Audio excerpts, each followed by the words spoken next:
You ever notice how Beyoncé and Jay-Z never seem to be in the same room emotionally?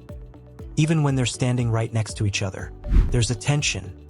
Not the kind that breaks things, but the kind that charges the air.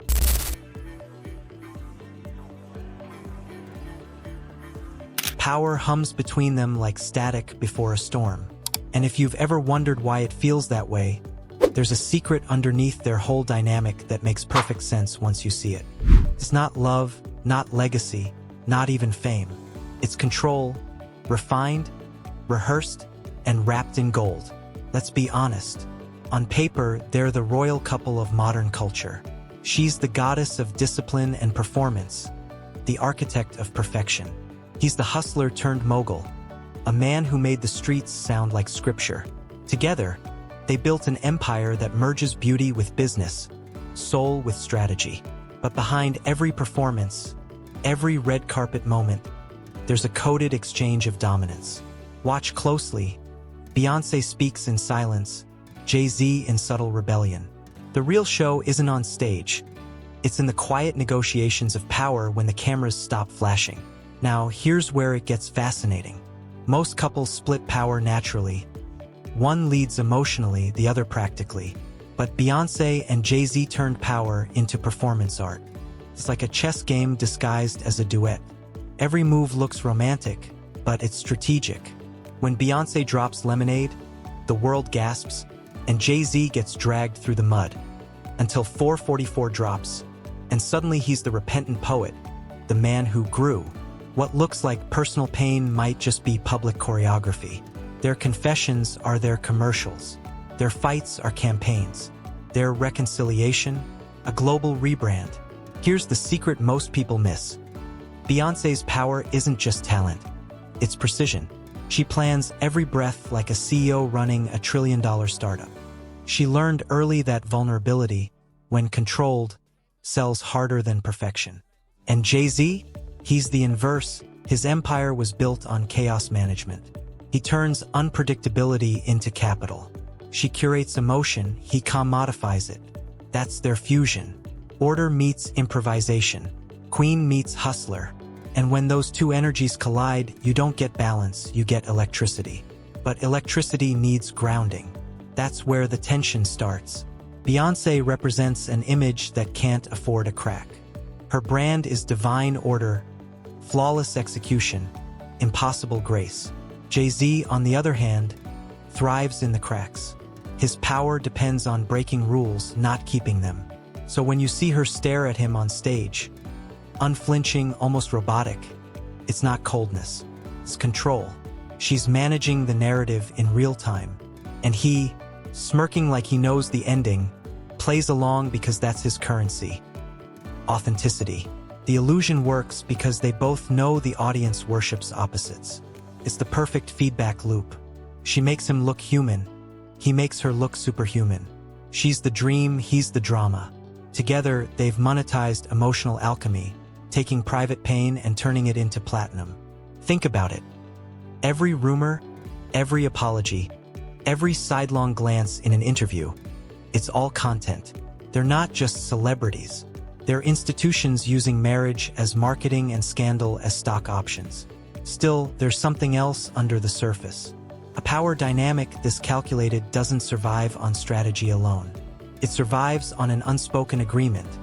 She runs the mythology, he runs the machinery. She defines the vision, he builds the structure. Beyoncé's artistry is ritual. Everything planned, rehearsed, elevated. Jay-Z's world is motion, constant reinvention, risk, and expansion. They orbit each other like planets caught in gravitational lock. Neither can escape without collapsing the entire solar system they built. And let's not pretend she didn't take notes. Remember how Jay-Z used to brag about being a businessman? I'm not a businessman, I'm a businessman. Beyoncé absorbed that lesson, then out-executed him at his own philosophy. She turned herself into a walking enterprise. Parkwood Entertainment isn't just a label, it's a fortress. The real power dynamic? She doesn't need his empire anymore. She became one. Jay-Z might own pieces of art and champagne labels, but Beyoncé owns attention. And in this century, Attention is the currency that buys everything else. You can see it in interviews. He interrupts. She smiles. Not the polite kind. The kind that says, "You have no idea how many zeros my brand pulls when I blink." That's not arrogance. That's hierarchy. He may have built the blueprint, but she redesigned the skyline. It's not that he fell behind. It's that she outgrew the game he taught her. The student didn't just surpass the master. She rewrote the rulebook in gold ink and made him endorse it publicly. Now, that doesn't mean their love isn't real. It means it's weaponized. Both know that vulnerability, when shared, multiplies power. The affair, the apology, the albums, they were all real, just not raw. They were curated honesty. And that's where their genius lies. They don't hide their flaws. They franchise them. They built a global brand off imperfection so immaculate it feels sacred. Who else could turn infidelity into feminist art and capitalist poetry in the same decade? Here's the irony.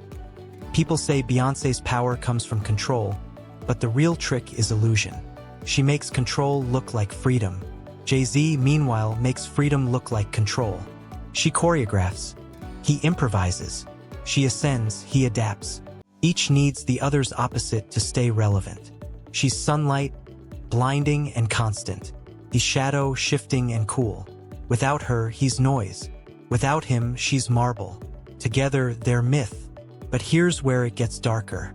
The longer you perform power, the less you know where performance ends. Somewhere between the billion-dollar tours and diamond-certified apologies, the line blurred. Jay-Z's rebellion turned corporate. Beyoncé's rebellion turned commercial. The revolution started looking like a luxury brand campaign.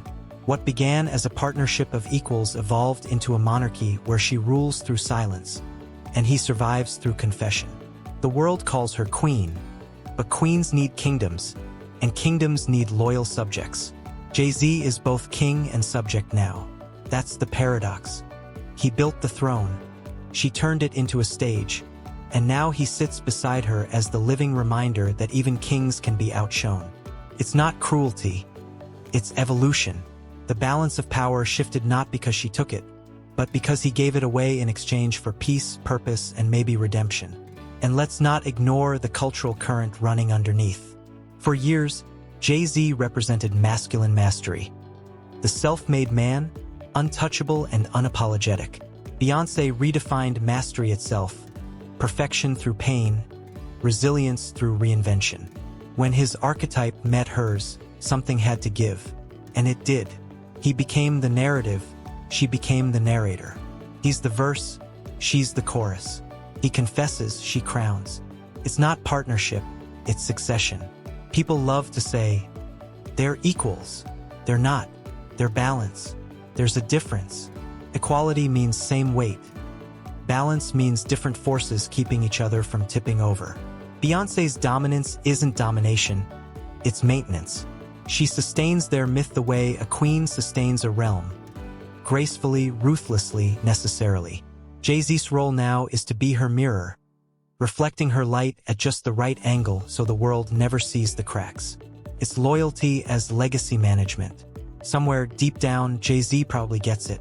He's playing the long game, legacy over ego. Because when history writes this couple, it won't say rapper and singer. It'll say empire and architect. He'll be the blueprint she printed in platinum. The irony? For a man who once claimed he'd never kneel, he found the one throne worth bowing to, and it's built from her silence. And that's the real secret behind their strange power dynamic. It's not dysfunction, it's design. Beyoncé and Jay-Z figured out what no celebrity couple before them ever did. The war between love and power can be monetized if you choreograph it well enough. Every whisper becomes a weapon. Every glance becomes gospel. Every scandal becomes strategy. They don't hide the machine. They polish it until it gleams like truth. So next time you see them at the Grammys, hand in hand, eyes unreadable, remember, this isn't romance. It's architecture. They're not in love on camera. They're in command. Theirs isn't a marriage. It's a merger. And the only thing stranger than their power dynamic is how perfectly it works. Because if Jay-Z is the architect of hustle, Beyoncé is the engineer of immortality. And together, they built something so big it doesn't even need them anymore. The empire runs on autopilot, powered by our obsession. But if you really want to know who's in charge, watch who speaks less. Silence, after all, doesn't just mean control. It means checkmate. What do you think of our video? Let us know in the comments below, and don't forget to like, share, and subscribe to our channel for more videos.